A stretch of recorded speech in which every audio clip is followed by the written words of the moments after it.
warm summer's evening, standing on the mound. The ballpark's full of cheering crowd. Home team's back in town. With all pitches at his command, stares the batter down.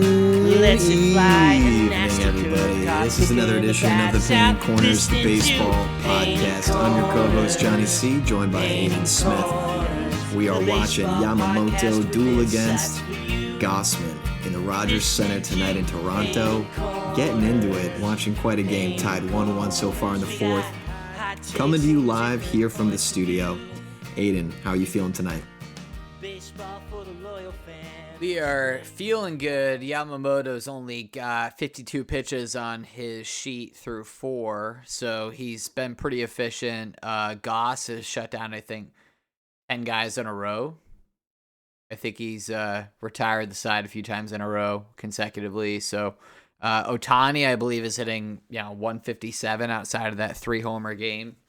Right now in the postseason, I think they posted on the Fox broadcast. So he's definitely struggling, and I've said that it's the lefty relievers, but he's 0 for 2 today against Goss. So Gausman's only had 50 pitches himself, 37 strikes. You love to see it.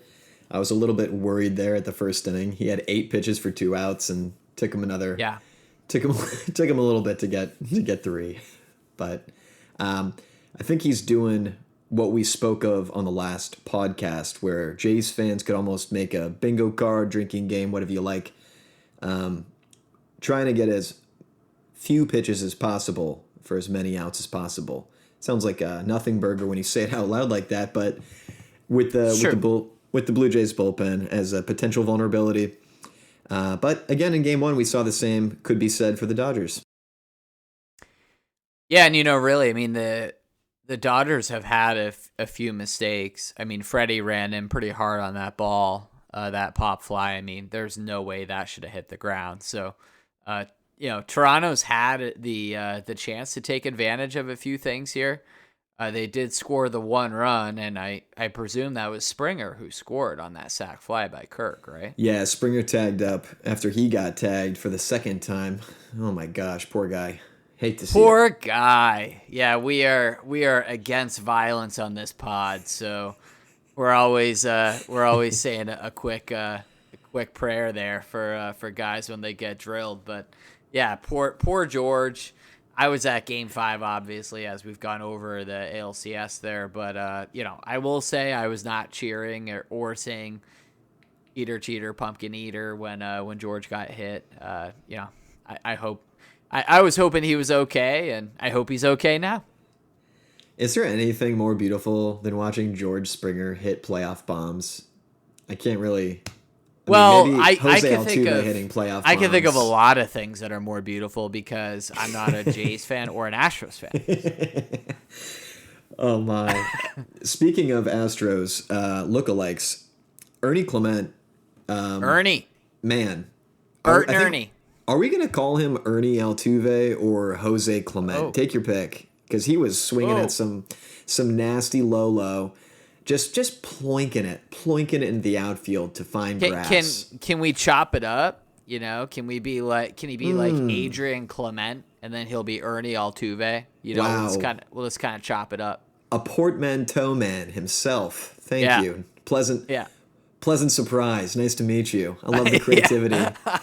Hey, I have a lot of personalities, Johnny. So, just an update from the game. We got Max Muncy, Kiké, Hernandez strikes out. We're still at 57 pitches in the top of the 5th. Here's my little mnemonic device for the fans watching for the Blue Jays bullpen drinking game we're playing. You know me, Mr. Sober, rocking my yerba mate, peach-flavored 160 meg of caffeine. Let's go. I think that's how you say it. I mean, we are in Canada, so it's meg, right? That's metric, right? What about it? So the mnemonic device is if the tens digit matches the inning, you're in the sweet spot. Hey, I like it. I am down to take polar shots. Wow, a Worcester Mass seltzer. Man. Yeah, I got some seltzer going over here, so I'm not rocking anything too crazy. But I think it was a 2-pitch out to Tommy Edman, also keeping that race I'm not going to. I saw something. So Kiké, I think, had 96 playoff games entering this postseason, and he has an 800 OPS in his career in the postseason, which is substantially higher than his career. I mean, he's not the same player that he was when he could play multiple positions up the middle. You could throw him in center, you could throw him in short. That's probably not really true anymore, but I mean, it's still nice to be able to spin up a 800 OPS guy in the bottom of your lineup that your entire locker room loves. He electrifies this team whenever he does anything. So it's almost like an exponent homer. It's like those casual baseball fans who come up with the idea of like, what if you hit a homer 500 feet? It's worth 6 runs. That's kind of how a Kiké homer is for the Dodgers. I remember it just gets him going. I remember in 2021, if the Sox win the ALCS, he's probably getting ALCS MVP. I just think Kiké is one of those cats that you look back upon and, it's part of the playoff enchantment, right? Those no-name players. I'm not a no-name, you know what I mean? Yeah. But, not an elite MVP superstar, perennial all-star. One of those guys that you were speaking about last time where who's that pitcher for the Mets? Jose Quintana, great example. Somebody where the value of what you're getting far exceeds their salary. Kiké reminds me of that in the playoffs in particular. He's one of those guys you're going to look back upon and say he was a difference maker that really didn't cost a thing. Yeah, it's true. I was just on BREF just a second ago, and I'm typing in K-I-K, and Kikuchi comes up, obviously. Nice. Shout out Joey. Kiké doesn't come up. You have to type Enrique, but his name is Kiké on his profile. Interesting. Au contraire. That makes not a ton of sense, but that's okay. Let's see here. So yeah, Kiké, 707 career OPS.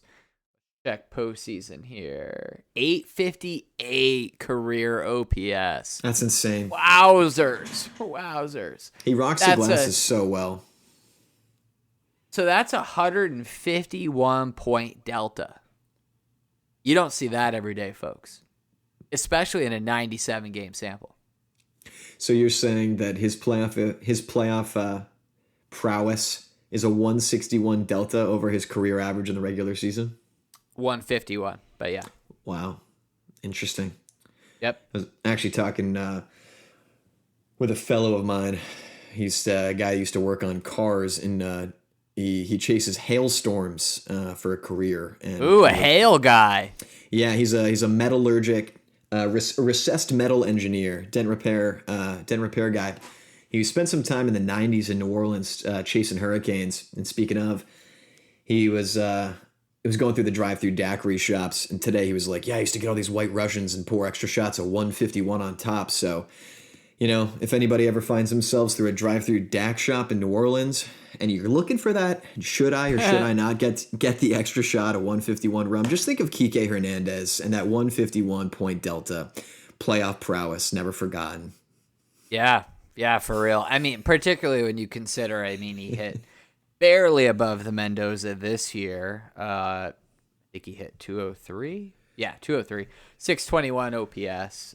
So, he's a .1 B-WAR guy this year in 92 games. So, he's basically a replacement level guy in the regular season. But this year, ISO 25 from all the other years of Kiké, right? He's still hitting 300 this postseason. That's insane. He just keeps doing it. These Dodgers are so interesting. I got to give them credit. Like, yes, the bankroll, we understand that whole bit.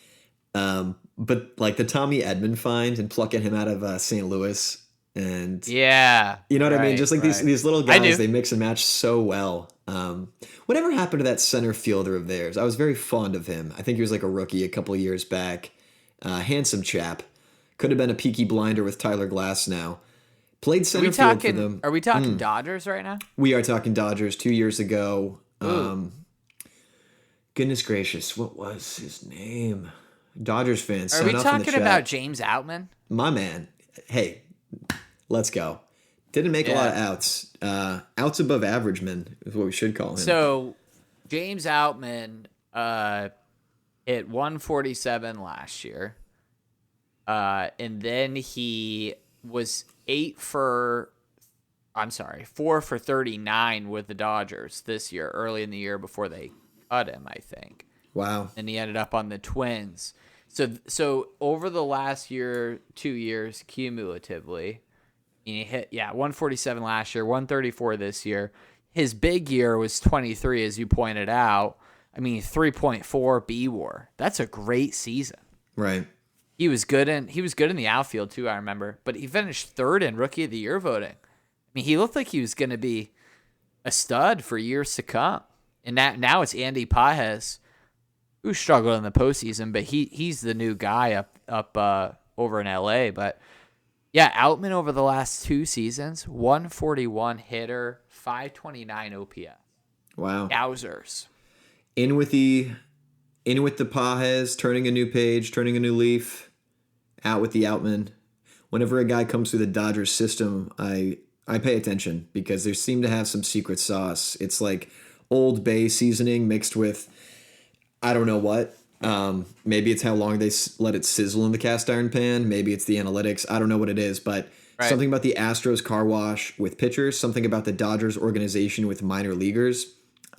I don't know. It's crazy. So when Outman faded away to ignominy, working on hard words today, I was, I had to have you stir that up in my mental to recall where he went. And so he's with the Twins, not doing much, but it's weird. Weird for him to fly by the wayside like that. I kind of trust guys coming out of their system. Yeah, Jamie Outman would have to have a really nice spring probably to break camp. Yikes. Okay. So, hey, it could happen to it happened to J-Lo. My man.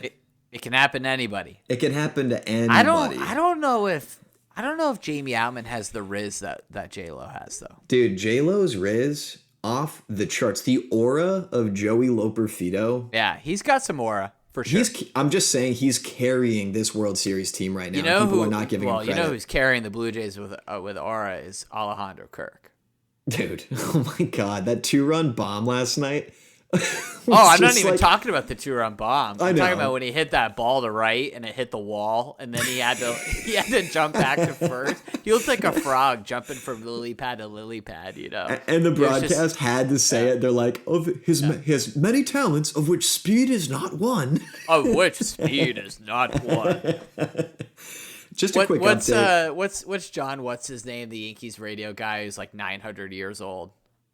Oh, man. I don't remember the last name, but I remember he called Alejandro Kirk, I don't know, fat guy in the Blue Jays or something. And, I think about John Sterling. There we go. I think about John Sterling whenever I see Alejandro, I think about that. And then he called Nestor Cortez Nestor the Molester. Oh, wow. That was a tough one. Yeah. It's a dicey podcast tonight, everybody.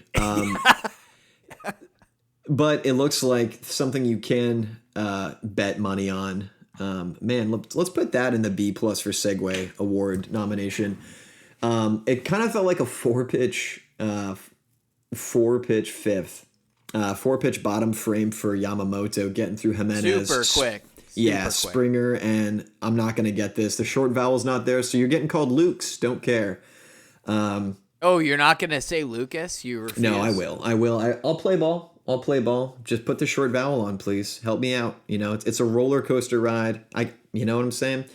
I mean, maybe he got Ellis Island though. You want to be careful there because a lot of us have these shortened names, right? They drop their short vowels in the ocean. Yeah, not bad. It doesn't work, man. It's O's in the ocean. Short vowels should stay. But yeah, O's so Yamamoto's in the ocean. Yamamoto's flying. Gausman's flying. Gausman looks pretty gussied up tonight. He's getting that low strike from the ump since his first pitch to Ohtani. He got low and away, and then he's been getting that knees fastball, which is like now he can start to paint, and now he can start to work the ladder. That splitter's looking pretty nice, right? Yeah, his fingers aren't sweating. He's He's calm, cool, collected, signed, sealed, So delivered. I want to get to the 5X factors article that we had posted Let's before, the day before game one. So, number one was, can the Blue Jays challenge the Dodgers starting rotation? So we referenced that Blake went 8 against Milwaukee. Yamamoto went complete game. Last down, Ohtani finished him out to complete the sweep, shut the door. The Jays, it would appear, are going to hit back, right? Milwaukee kind of got knocked to the ropes, and they weren't able to get off of the ropes. The Dodgers were too much. But this Toronto lineup, I don't think they're going to give up easy. They might go the distance here and give the Dodgers a 6 or 7 game series. I mean, I had the Dodgers in 5 initially, but one thing that I had pointed to is, will the Toronto bullpen hold up? So, we really have to see the Jays with a lead, I think, and not a 9-run lead. I mean, 3 runs or less kind of lead. Yeah, and I'm sure the Jays would say otherwise. I'm sure they're like, look, we got to be a runaway train or nothing. That's kind of the game plan, right? For Schneider is like, I don't know, we can't do Hoffman for 7 games in a row. No, you can't do that. I mean, he didn't have to pitch in game 1. There you go. Fair enough. Real quick on Pages, just a note that when Dave Roberts was doing the pregame, and they're talking about David versus Goliath, and he looks dead at the camera, no smirk on his face, and goes, "Well, we might be David." Okay, here's the cold water is that Andy Pages, your 9-hitter, hit 27 bombs this year. Yep, very true. As your article covered, I think that's point 2. Can he stabilize the bottom of the LA lineup? That's the other factor. It's like he's batting 86. It's, I don't know. He's got to bounce back. He's got to make something happen. No, he also hit 248 this year. So I know that doesn't sound impressive for people who have been watching baseball for a long time, but believe it or not, that's actually above average for the league. So, I don't have the exact number in front of me, but I would venture to guess that the average 9-hitter in the MLB hits below 240. So having a 248 hitter with a little bit of power, I would say pretty good outfielder, above average outfielder. I know the defense has been a little rough lately, but he does have a resume of defense. And as you mentioned, I mean, he has 25, 30 homer pop. If he can add some spark at the bottom of that lineup, this Dodgers team is going to be tough to beat.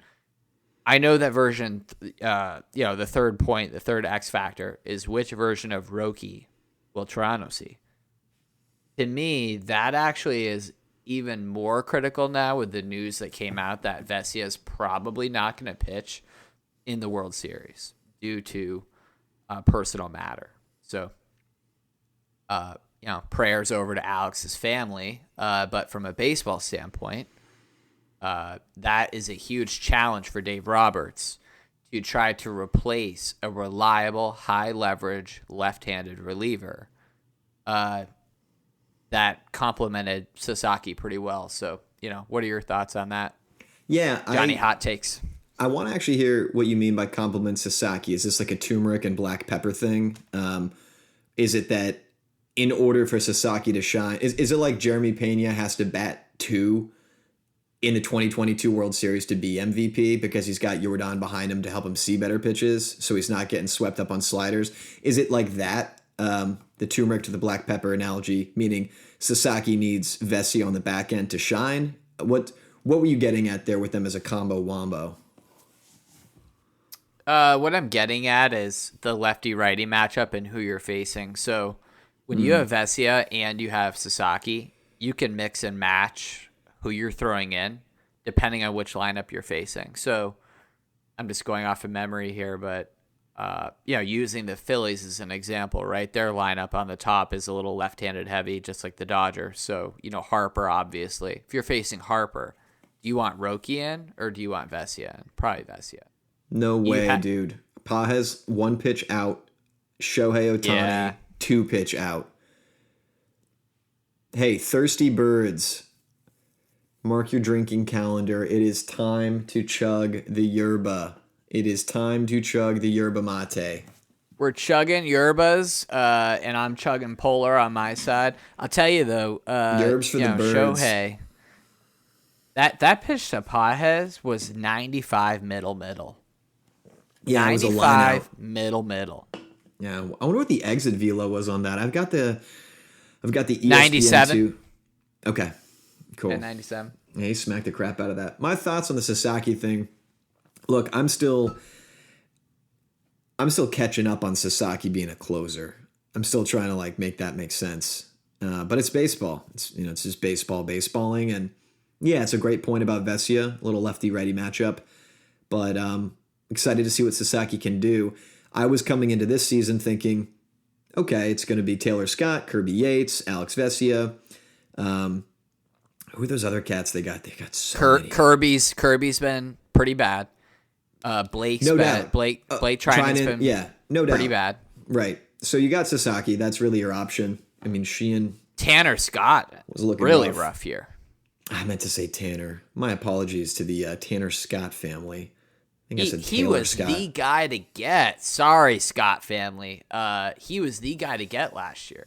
He was? Now, wasn't he a fish? He was very efficient down in Miami. That's right. He was an efficient fish. He only swam when he had to.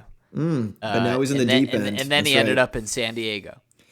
He's in the deep end, and it depends what he's We're done. We are done with that. Mookie Betts pops out to first baseman Vladimir Guerrero Jr., 3 outs. So, mark your calendars. I believe that was a 4-pitch inning for gussied up Gausman. Six pitch. Oh, boo-hoo. That's awesome. Good for him. Yeah, I mean, he looks really good. The Dodgers are 2 for 20. 1 extra base bag, double, 5 Ks. So we're looking at 25% K rate. So not bad for Goss there. 6 innings, 1 Ernie. Like I said, only 2 hits, no walks. Yamamoto, so far, 5 innings, 1 Ernie, 4 Ks, no walks. All right, I gotta say it. This is probably my favorite playoff game. This 2025's playoffs. It is. Okay, first it was the pitchers duel that we actually live covered. Right. Incidentally, this is actually interesting. The last live coverage game we did at Painting Corners Baseball Podcast was Seattle versus the LT Grays. The Scoob matchup wasn't that against Kirby, and they just were throwing the utmost pitchers duel. But here's the thing: it got spoiled for me because it went 18 innings, as it always does in a Seattle game in the playoffs. Right. Now it's 1-1. Gussied up Goss is going hard in the paint. Yamamoto's hammering the strike zone. Ump is awesome tonight. I'm loving the pitcher-friendly ump. I'm loving the painting corner calls.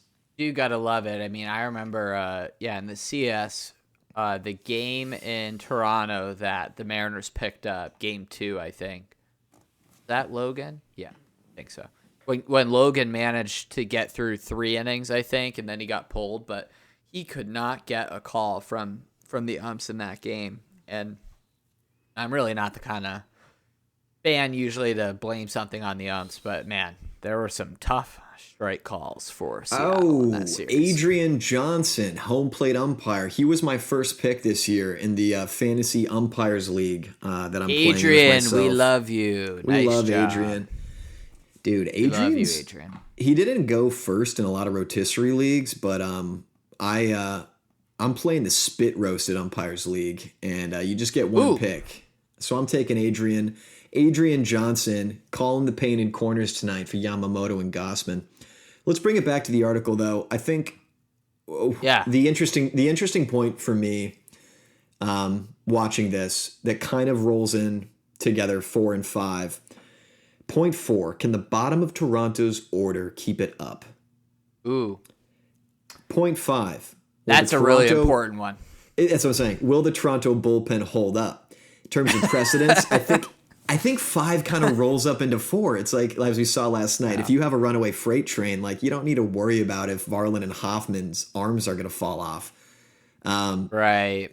Again, we want to stress, there is the whole bottom of the order, there's some scrappy guys. Like, we can say that about the Tigers. Well, these guys are real, dude. They slug the crap out of the ball. You know where this is coming from for me, and I personally would not say scrappy, because they had the highest batting average of runners in scoring position, lowest strikeout rate. They're first in a lot of categories this year. So they're a pretty dominant offense. They didn't hit a ton of home runs this year comparative to what they've been doing in the postseason. They've really taken off because they're still hitting 260, 270, but now they're doing it with power. And, that looks beautiful when all these guys are clicking together. But yeah, the bottom of the order to me means that this will be a series, Johnny. So I don't read it as if IKF and Jimenez hit, the Blue Jays blow the Dodgers out. I read it more as that evens the series, because I think the Dodgers coming in were minus 250 or something on DraftKings. They're pretty heavily favored to win the series prior to game one. And I think a big part of what can even things out, or let's say a little bit of a talent disparity, particularly the starting pitching is the biggest talent disparity with these two rosters, is the bottom of the order for Toronto. And then conversely, which bullpen shows up? Does either Temu bullpen show up and outperform their Temu state? We'll see. I think with the Blue Jays, I see what you're saying, that LA it's such a solid lineup with 27 bombs in your 9-hitter from the regular season with Pages, that saying like Jimenez into IKF or vice versa, being more than scrappy, slugging the ball well, doing it all year long, that's just getting them to on par with the Dodgers lineup. That being said, their pop off the bench, as we saw with Barger's first ever MLB pinch hit granny last night, it's speaking to this, like, I think as a fan, I'm watching the game and I go, wait, Barger just pinch hit and hit a grand slam. Why wasn't he in the game the whole time? And it's one of these weird things about the Jays that, like, you have to just, I don't know, accept. Well, I'll give you another wrinkle here, and I got to give credit to the great but flawed Alex Rodriguez. He pointed out that Addison was sitting because of the lefty-lefty. Sure, it's matchups. Right? But who did he end up facing? Anthony Lefty. Banda, who throws with one hand, left hand. He's southpaw. So he's sitting on the bench, and then you bring him out to hit against the kind of pitcher that you benched him for? I think it's sort of like the chess advantage, though, where, Roberts got to respond. Schneider made the move. He said, "Hey, I'm showing you the left hand," sure. allowing him to adapt to that. It wasn't really like, but I think. Well, you know what I love about that at bat is so Banda goes slider low, and Addison spits on it. Sinker at the chest, fouls it off.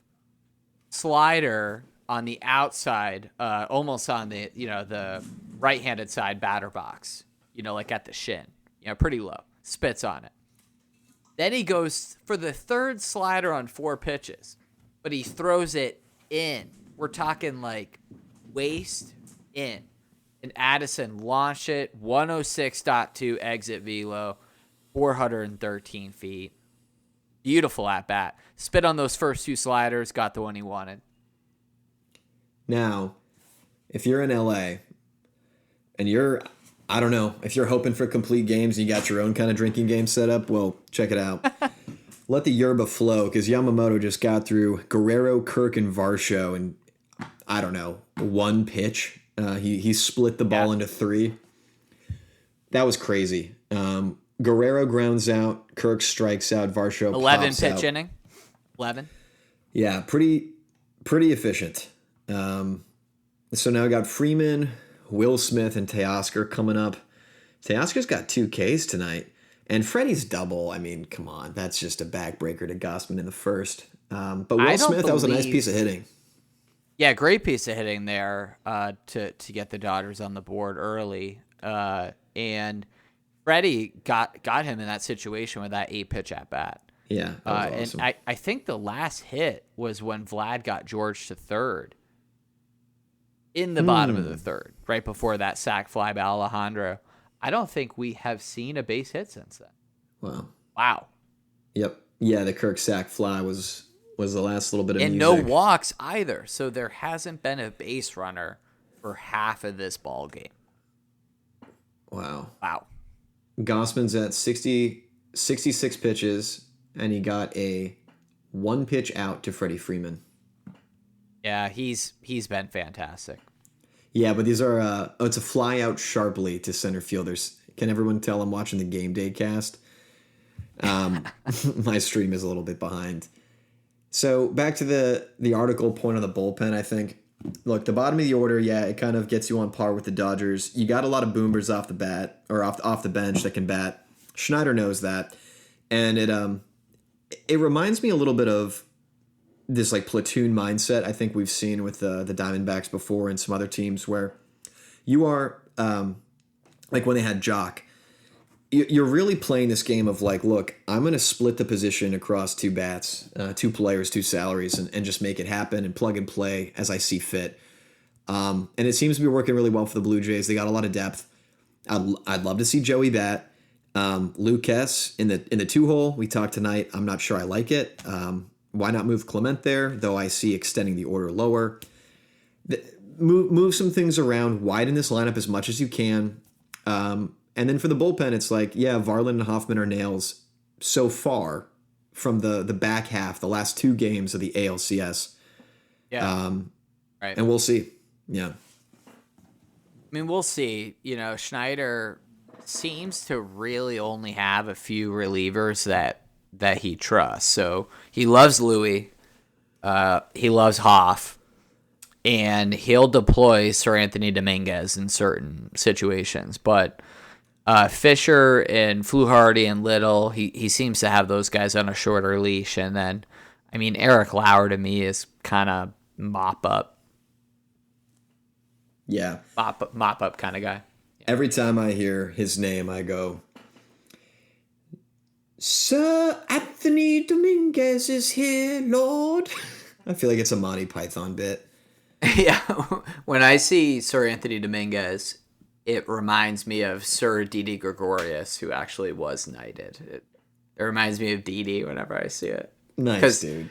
Yeah, Sir Anthony is SER Anthony, you know. Oh, yeah. Whereas, like, yeah, right. For sure. Yeah, it's nice. It's nice to play with phonetics inside our own heads. I should probably keep that to myself. Thinking about a knighted relief pitcher for the Toronto Jays.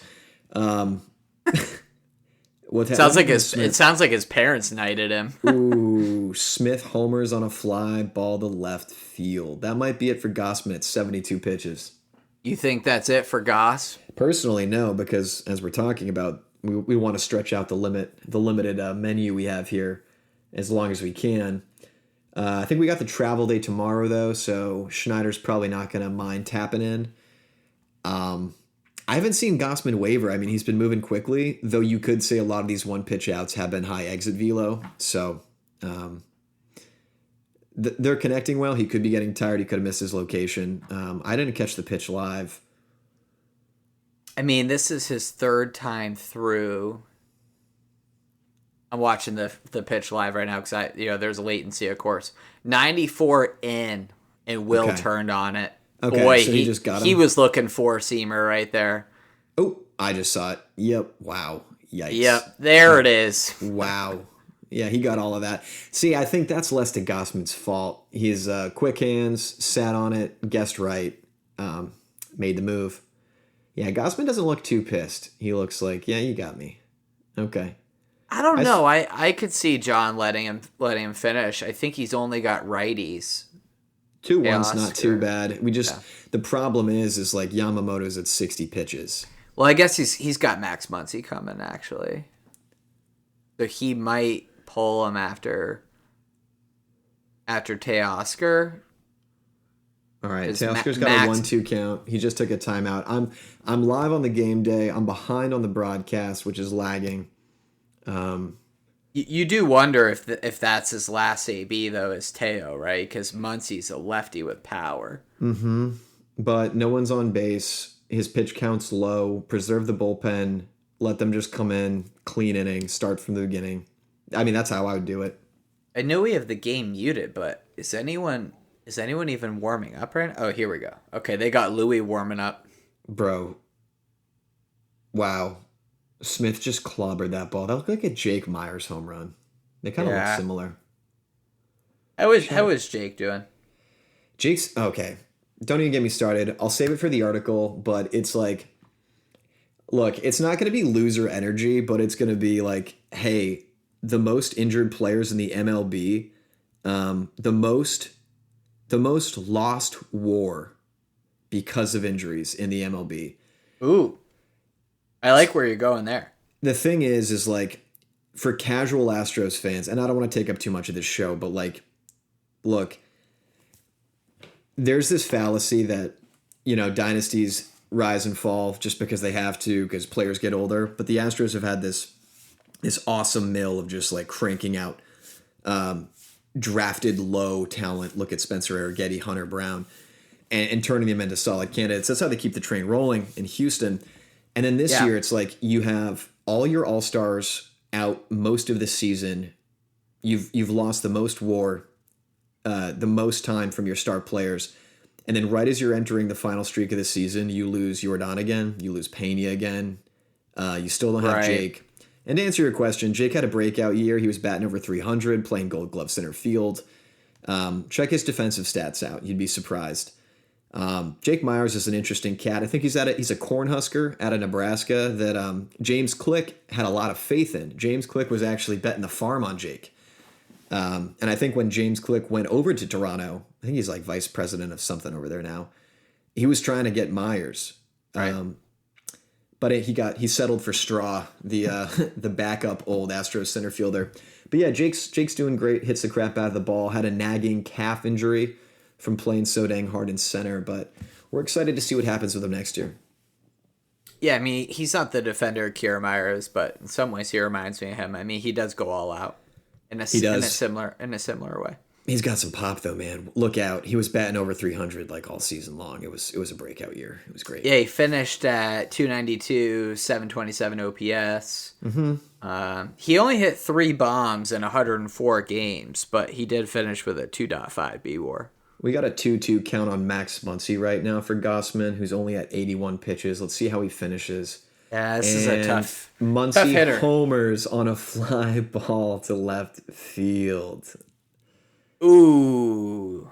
Yikes. Critical hit. Aidan called Yikes. it. Aidan called it, dude. Yeah, you got to pull him before Max gets in, man. Dude. Whatever we're paying you here, it's not enough. We got to double it. $0. negative $300 every 6 months. Yeah. That's crazy. Oh my goodness. Okay. I'm getting paid in passion and time, which is good enough for me. So just like you're rolling just over, like Everin at PC. you're rolling over to the bottom of the 7th, down 2. At best, if we can get through Hernandez. Schneider, I think he's coming out. That's it, yeah. So I'm not even looking at the game cast. I just kind of speculating that John's going to walk out. Max went oppo on that. He went to left field. One thing I like, though, this is part of baseball's charm, is it's, to go religious, it's always this... Everything has a counterbalance to it. It's that as above, so below, the equal principle. And I think in this case, the longer that Gausman is out there, the longer Yamamoto is sitting. Perhaps has more time to get inside his head or get a little cold, get out of his rhythm. One thing I will note is his body language. In the bottom of the 6th, his body language was like amazing, machine-like, locked in, focused.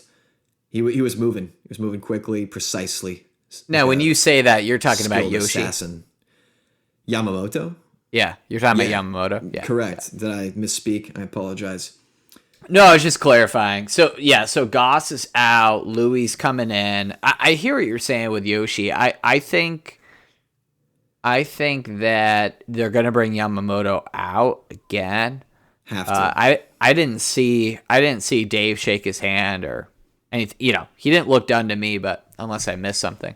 It is interesting that they don't have Bo in the lineup today against Yamamoto, right? I think too, with this X factor about how will the Toronto bullpen hold up, and look, we got Sasaki at closer. Never thought I'd say that, but like you also want to get Yamamoto as far as possible because you don't know what you're gonna get. Sure, but that goes both ways. What do you mean?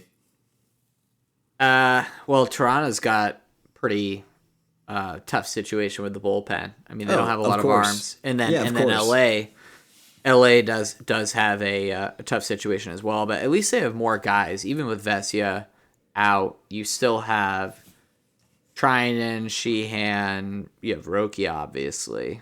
You have Dreyer and you have Bonda, and then I guess you have Robleski, but I don't know if I'd call him high leverage. You have a solid 5 guys, and Toronto's got 4 guys, and I think I would take the Dodgers bullpen over the Toronto bullpen, but neither are great though. And it's interesting. Kirby Yates isn't hurt, right? He just didn't make this roster. Is that where we're at? I think so. And Weo, hot takes alert. You take those solid 5, your words, drop Sheehan and Bonda last night. I think Bonda gave up the some of the damage after Sheehan. At least the 2-run bomb to Kirk. And sorry, that's right. The Addison Barger grand slam. You drop those 2 off. You got 3 solid options. That's evens up a lot more against the Toronto bullpen with Varland and Hoffman. And we're talking ourselves into this Varland and Hoffman duo as if it's this like elite duo we've been watching all year, but it's the circumstances of the playoffs. It is what it is. We're going off recency bias. That's fine, but that evens it up a little bit.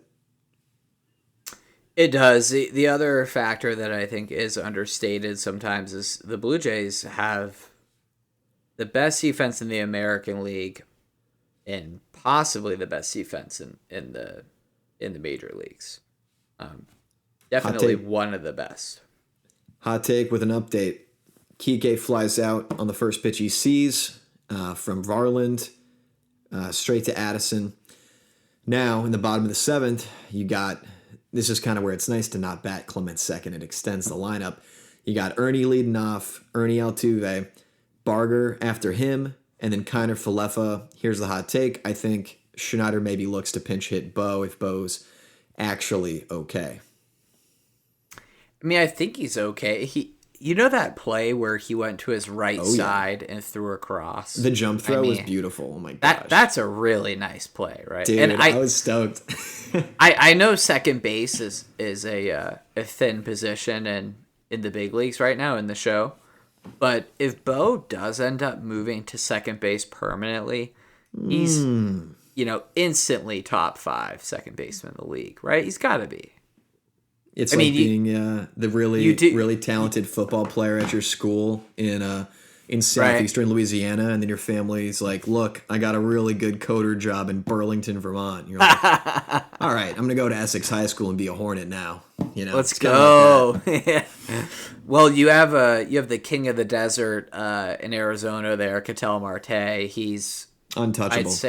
I'd say he's the best second base in the league, but. I mean, I don't know. Would you rather have Bo or would you rather have Gleyber Torres? I'd rather have a time machine and go get Alfonso Soriano. Wow. Dude, barrel of baseball bat to man wielding it ratio off the charts. Right. Yeah. I mean, I like the ratio. I don't like the defense. Just another fun name to say. Don't even need the short vowels. Just gives it all to you. I love that. Serve it up on a silver platter. Help my palate out a lot.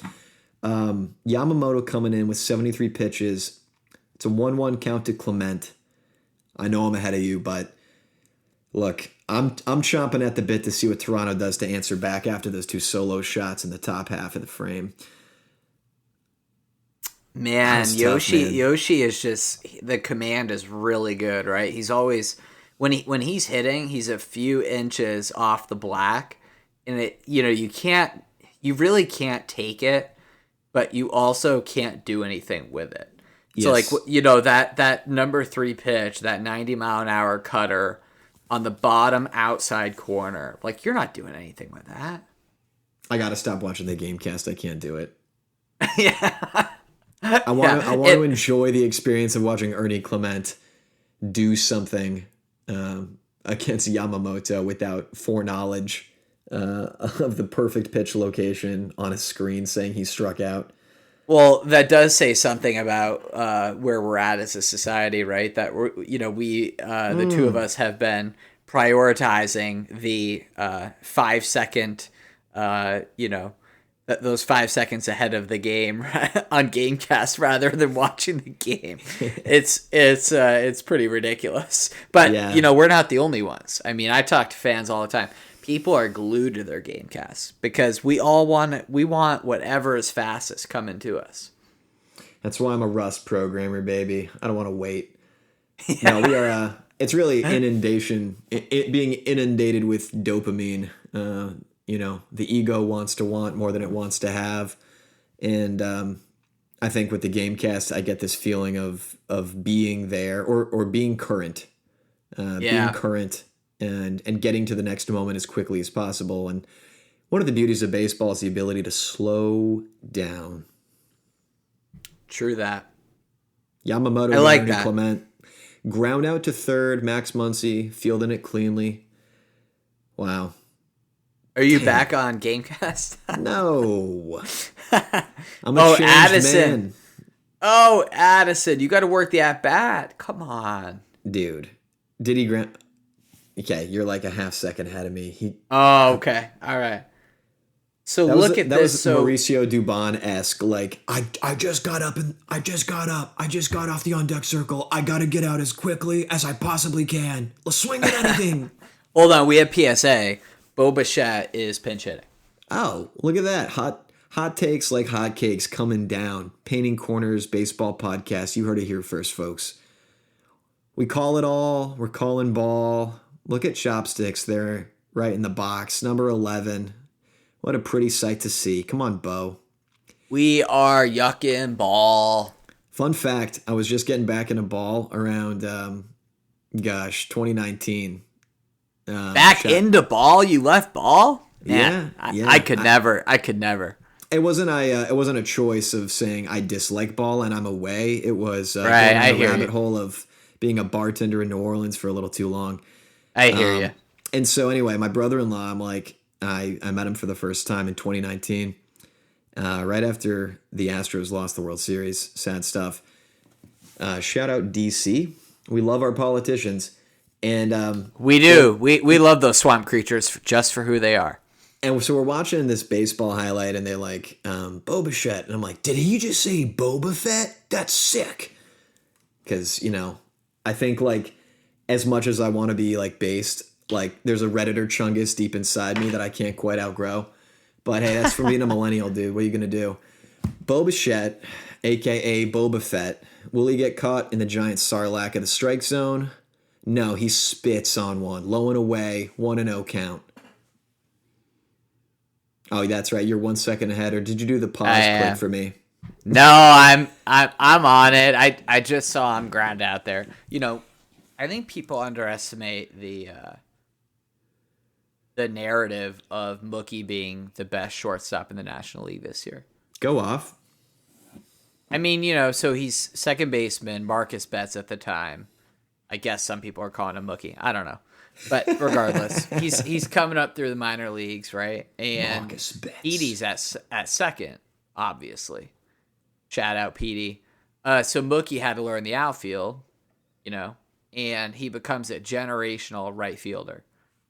Wins an MVP, et cetera, et cetera. Comes to LA. hey, Mookie, can you play short for us? We have all these injuries. Mookie's happy to help. And, what is he, 33, 34 years old? And he just finished as the top defender at short in the league. I mean, you don't even have guys playing shortstop at 33, Yeah, 34 years dude's old. goated. It's unbelievable. And they go, oh, well, his offense, you have critics saying, well, the offense is down. I mean, yeah, he also, he moves 30 pounds in the spring. Who cares? He's Mookie Betts. He looks awesome. It's all about, hey, look good, play good. We do not care about anything else. Yeah, that's really it right there. And I mean, it's not like he had a 600 OPS this year. I mean, he was fine. I know that he didn't put up the numbers he traditionally puts up, but he still finished with a 732 OPS. Still got to 20 bombs, drove in 82, and now he's got a 748 OPS this postseason. No dinger yet though for Mookie. Yeah. Did you know postseason. Mookie Betts is a part-time DJ? World-class bowler. Wow. No way. Yeah. Okay. Yeah. Check it out. Dude, toe over the line. I sure as shit don't roll on Shabbos. That's all I know. I'm one of those people who is definitely jealous of the fact that Mookie is good at pretty much everything he does. Bowling, hitting baseballs, playing second base, playing right field. I want to be as good at one thing as Mookie is at any of those things. Well, here's the thing. I mean, aren't you really good at the game of Civilization? Am I good at the game of Civilization? Yeah, I feel like you I don't are. play the game of Civilization. Okay, what are you really good at then? That is a good question, Johnny. I'm going to have to think about that. Don't give me that. Don't give me What that are you really good at, Johnny? Don't give me that self-deprecation crap. The culture doesn't want it. We want the truth. We want the truth. I don't know. Here in Seattle, in the land of the nihilist, we love self-deprecation. Are we doing Big Lebowski quotes? Because I want to curse and say bleeping nihilists, but no. This is a kids podcast. It's a Joey Loperfido podcast as well. And Lebowski is famously anti-kid. So interesting. No, I'm kidding. Pa has singles on a ground ball. I'm joking. Pa has singles on a ground ball to center fielder Dalton Varsho. So Varland's got 1 on, 1 out. Tommy Edman was a 1-pitch, 1 out. What am I really good at? So, man. What is Johnny Hot Takes good at? Are you good at hot takes? I'm only good at hot cakes, really. I like whipping in the kitchen. Whipping in the kitchen to my cast iron. Starting a campfire from scratch.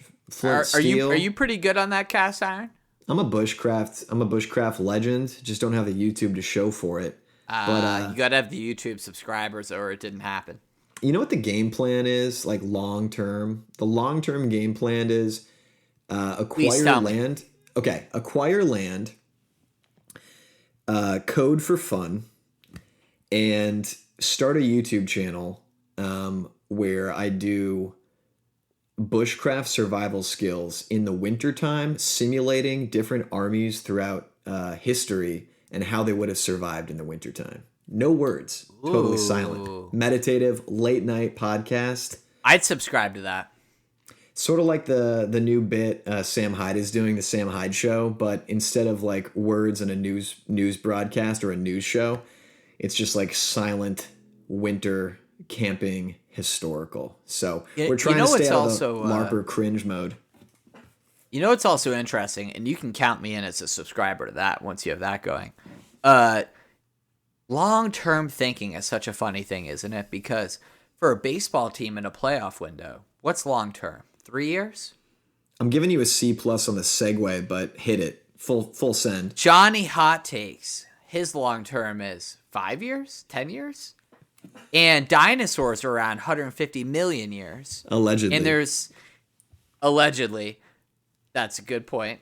And, hypothetically, there's a tree, actually, out here on the Olympic Peninsula that's middle age, halfway through its life, was when Henry VIII created the Church of England. Come on. That's an old tree. Come on. Come on now. Yeah, I think almost exactly. I want to say it's middle age. It's like 15, 40. I mean, it's pretty on the nose. I did the math. But so my point in saying that is, that tree has a different definition of long-term thinking than Johnny Hot Takes or a baseball team in a playoff window. But I digress. Yeah, I don't know. I'm loving it. Will Toronto be as dominant next year? I don't know. Will Seattle spend any money this winter? I don't know. Do you know 1,000 years is like a blink to God? Crazy to think about. Yeah, it is. It really is. And I mean, 1,000 years is still pretty long comparatively to a lot of things, but also not long. It's funny how in baseball, like this idea of the dynasty, I mean, okay, because, right, what is dynasty in sports? It is taking this thing you cannot control, which is life. I like where you're going. And it is taking this crazy linear regression that we are trying to ascribe some semblance of a squiggle hug to, which is that line of best fit. These points are disparate. The sum of squared residuals is off the charts. We can't even capture this random dotted chaos, and we try to kid ourselves into some sort of consistency, both in life, both in sports. And once in a while, you get a Tom Brady, and the Patriots just win a whole slew of championships. Once in a while, you get the Houston Astros, and they just chug, chew, chew. Then you get the Dodgers. Right. They spend a ton of money. They do their best to do that. You get the Braves. You get the Yankees. The Yankees. But it's like baseball is one of those weird things where you try to find this dynastic run to, I guess, beat back against the everything fades, the everything is impermanent law of the universe. And once in a while, I think with the right attitude of an analytics ball club that's willing to let players walk, the right farm system, the right talent finding, the right money, the right fan interest, the right city, and just some other luck and circumstance, you can get pretty close to having a dynastic run, I think, more so than other sports. What are your thoughts on that? Well, I have one thought that comparatively, I mean, the NFL and the NBA pull teams back to the middle harder for a variety of different reasons. But, MLB has the lottery now rather than, worst team in the league. And that's the anti-tanking stuff, right? That's right. But what it also does is it definitely does encourage teams to try to extend their playoff runs, which is the idea. But I don't know. I think one thing for me about it is the extended playoff format, I think, has given teams extended windows, but it's also diluted the value of the regular season. And I think that it's a little short-sighted by the league to have all these expanded playoff games. I understand it's about maximizing profit, but it's also made the regular season a little less interesting. You have the Dodgers taking a few weeks off here and there because, they know they can win 95 games. That's right. 95 games, right? Even if they lose a division, which they almost did this year, and they ended up actually not even having the bye. But that was with quite a bit going wrong. They had a lot of injuries this year, and they still won the division. And to me, a lot of that is because of the expanded format. But ultimately, it is pretty hard to stay competitive and find yourself in let's say the CS every year. It takes an excellently run organization to do that year in and year out. We've seen that with the Chiefs. We've seen it with the Celtics a few times, the Lakers a few times. Right. Obviously, the Yankees have had a few dynasties throughout the years. You had Gehrig and Ruth, and you had Mantle in that group, and then you had the Jeter, Mariano, Posada, all those guys, Pettit. So I mean, the Yankees have had multiple runs, but the dynasties are very hard to pull off, especially with the competitive balance of the modern day. I think you have three distinct eras here. You have, for these three teams I'm going to draw out, you have the Yankees as a dynastic run, you have the Astros as a dynastic run, and you have the Dodgers as a dynastic run. Are we talking last 30 years? I'm talking the Yankees of Gehrig and Ruth as one point in time. Okay. And these are, by the way, these are arbitrarily plucked. I'm not saying these are the only 3 dynasties. This is just to showcase a larger point. And the Astros 2017 to 2022, let's say. 2023 arguably 1 game away. And then the Dodgers of the modern era. So let's go backwards. The Dodgers, they're playing in this game where you can't just tank in order to get better players. You have this new money. You have this great broadcast media market. They've really seemed, and I don't use this word pejoratively. I mean it shrewdly, is with a nice, a kind tone to it, a complimentary tone to it. They've rigged the system in a way of nailing income and their broadcast media network in order to turn this team veritably into almost an investment firm. And they have found a way to amortize the cost of expensive contracts and the penalties paid in such a way that I think they can keep this thing chugging. Where a lot of naivete says, well, they've spent a lot of money on Shohei, they're going to be poor one day. Like that Bobby Bonilla Day thing, right, for the Mets. It's like, look, Bobby Bonilla Day is not going to strike the Dodgers. They're not going to get caught sleeping on that. So they're in this new era. Now let's go back one step to the middle dynasty of the Astros. Lose now, Jeff Lou now. That was the whole strategy. That's what caused that whole rule change in the CBA. Go back a step further to Gehrig and Ruth. And I think what you see there about the Yankees, no offense to them and their esteemed banners flying in Yankee Stadium, but it's sort of like the United States post Bretton Woods after World War II. They're setting the rules of engagement for the post-war order. Ostensibly, it's a bipolar world with the specter of the Soviet Union, in East Berlin. But, everything is denominated by the U.S. dollar, by the gold standard, until Nixon takes them off, I think, in 73 or 1 or whatever, around the OPEC crisis.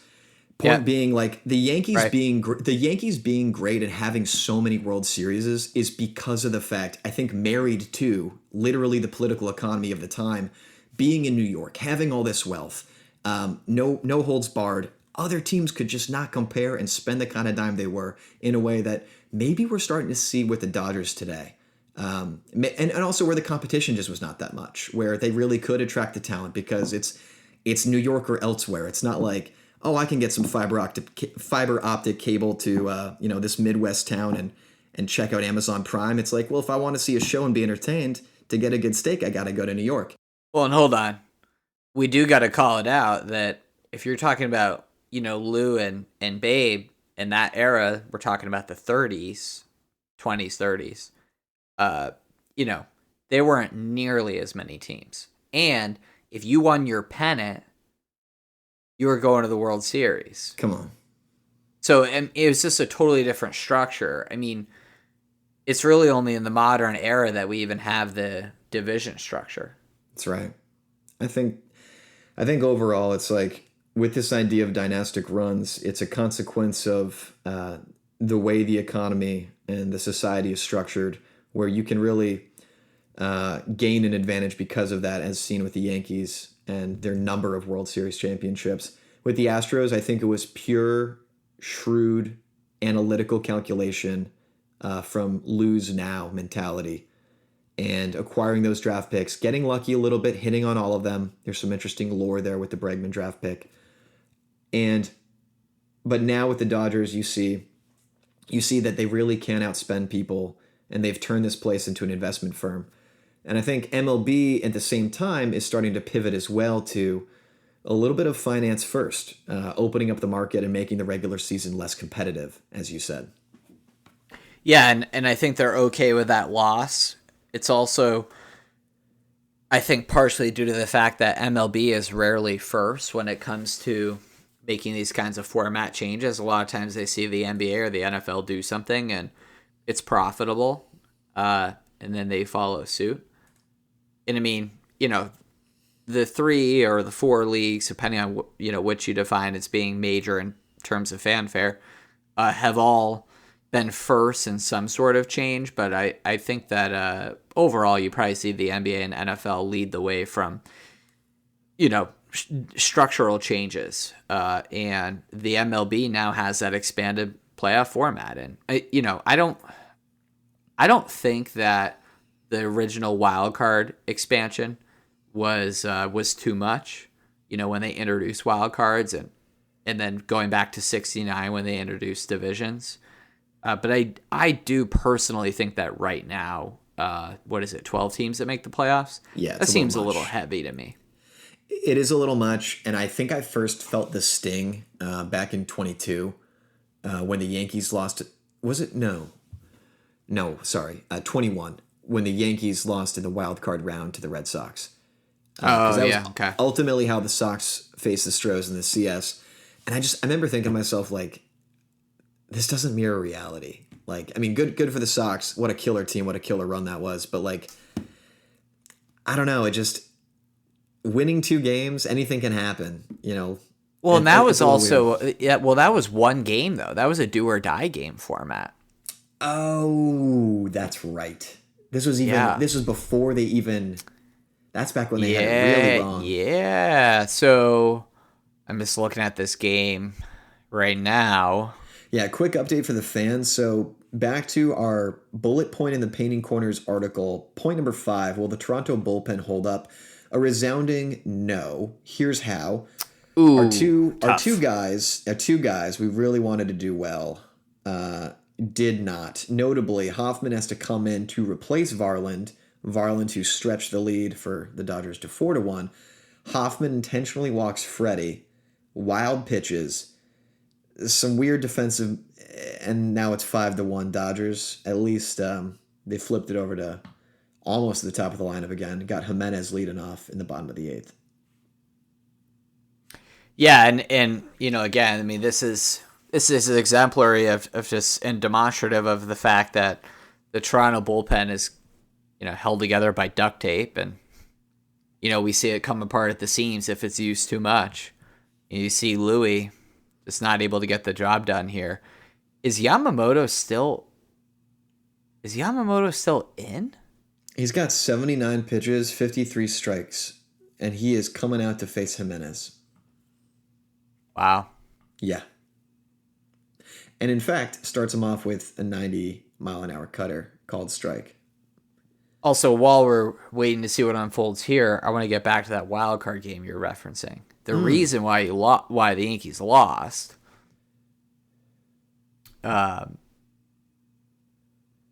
is because they had to go against big game Nate Dogg, Nate Eovaldi. That dude's a gamer. Dude, I love Nate Eovaldi. How do you not? How can you not love big game Nate? Dude, big game Nate, whether he's on the Sox, whether he's on the Rangers, he's one of those names that's like, I don't know why we're just not talking about him more. You know what it also is? He's a 2X Tommy guy. Okay. So when people had Shohei surgery going on, and I know it's a second elbow surgery, right? So if you want to call it a second surgery, fine, no problem. But Nate had 2 elbow surgeries, also known as Tommy John.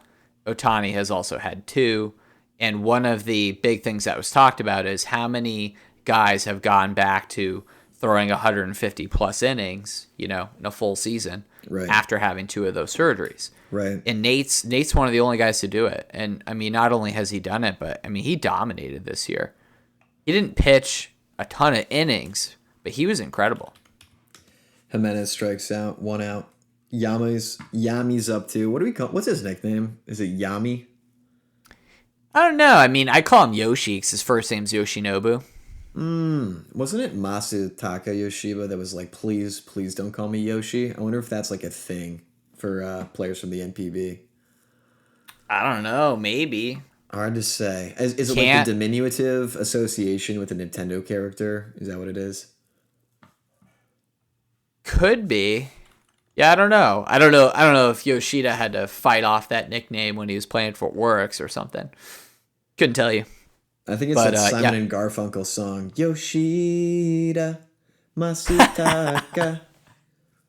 Masataka is a very good hitter. He had a really bad shoulder problem, and he lost a lot of his explosiveness in his swing. He hasn't really looked the same. He did look better in the last few months, but I've always been a fan of Yoshida. I have a feeling that he's going to be traded from Boston this year if they can get anything for him. I honestly would not be surprised if Boston just cut him. You may be wondering why we're waxing so philosophical and talking about civilization and future plans and what the Red Sox are up to in the offseason, because what's going on field is a 5-1 rout in the bottom of the 8th where George Springer and Hernandez have both struck out, totaling Yoshi Yamamoto's K count up to 7. Bro is about to go 8 innings pitched just at 90 pitches, starting off Lucas with a called strike. So not much to chat about, just because this game looks pretty wrapped unless some magic happens in the bottom half of the 9th inning. Yeah. Yoshi looks really good, and they're going to be bringing in Sasaki for the 9th. So, Johnny, if you're cool, I think we can probably wrap here. I mean, I don't think we're going to see a Toronto comeback. So, I mean, knock on wood. Maybe we are going to see one now that I said it and I jinxed LA. Oh man, it's hard. It's hard for those poor David-esque Dodgers fans out there fighting the great Goliath of the cold north. We know the odds are stacked against you. We say this with tongue far from cheek, much daylight between it.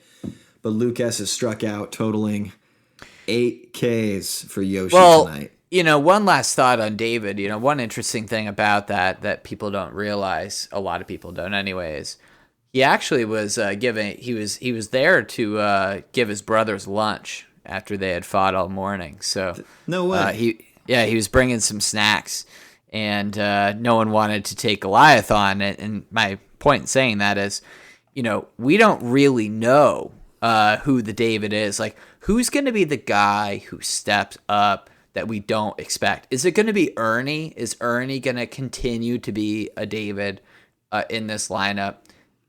Is it going to be Lucas or IKF? We'll see. Should be a long series. It looks like it's not going to be 5 games.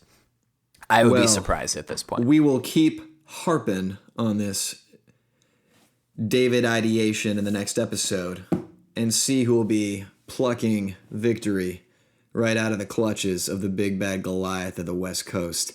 Stay tuned. We'll see what's in store. It's been a pleasure talking to you tonight, Aidan. And to our fans out there, just a note, you can follow us here on Spotify. Please like, comment, and give us a 5-star rating if you can. We really appreciate it. It goes a long way to bringing you guys content. Guys, girls, and baseball fans across the globe, thanks for tuning in to the Painting Corners Baseball Podcast. You can follow us on our social pages at LinkedIn, Blue Sky, and X, Painting Corners Baseball. Come check out our website at painting-corners.com and read the hot takes articles for yourselves. But with that, signing off from the Rogers Center here. Have a beautiful night. Safe travels. Take care, everyone. They're talking about it all, listening to Painting Corners, Painting Corners, a baseball podcast with insights for you.